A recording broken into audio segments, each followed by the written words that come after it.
Hi, this is Vanessa Garcia, and my president is the Exeter Library in New Hampshire by Kahn. When you first glance at the Exeter Library, it is hard to distinguish it from its surroundings. Located within the lawns and trees of the Phillips Exeter Academy, the library's brick facade blends in with the surrounding buildings. However, once you step inside, if you can find the entrance, it becomes a completely different building, incomparable to anything in its proximity. The threshold clearly defines the line between the building's two separate compositions, from the brick donut for reading to the reinforced concrete donut for stacks, a building within a building, so to speak. These two different compositions, though they exist in the same building, are quite different and completely independent from each other. While the outside reflects the more simplified qualities of modern architecture, the ornamental design found on the inside depicts postmodern characteristics. One of the Exeter Library's most distinguished features is the large space that occupies the center of the building.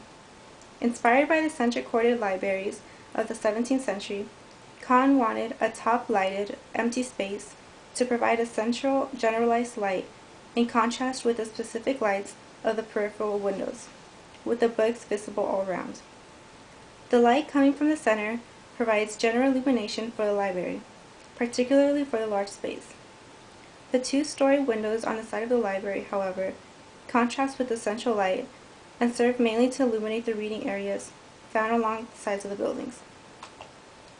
The central space, which allows one to focus on the most important aspect of the library, the books, is one of the Exeter Library's greatest criticisms.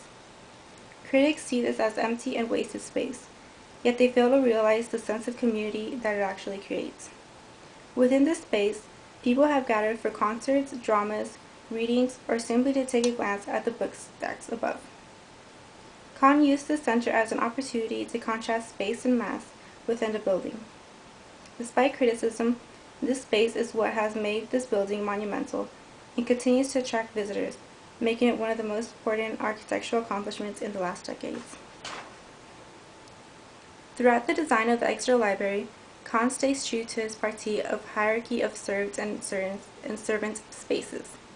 The servant spaces include places such as the elevators, which serve the most important places, such as the book stacks. The circular frames in the center of the library show the hierarchy of the books, Kahn's main focal point.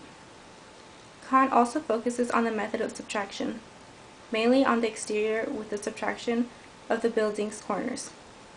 In another aspect of his parti, Kahn follows the idea of the 9-square grid found in both the floor plan and the elevation of the building. However, despite such strategic design planning, critics argue that there is a conceptual rather than a functional flaw in his work, because not all of his decisions fall within the hierarchy of served and servant spaces. Others argue that his work is too methodical and that he relies too much on his three-step process of function use, service zone, and ceremonial extrapolation, without even achieving unity within his process. However, only through circuitous analysis can Kahn's decisions be justified.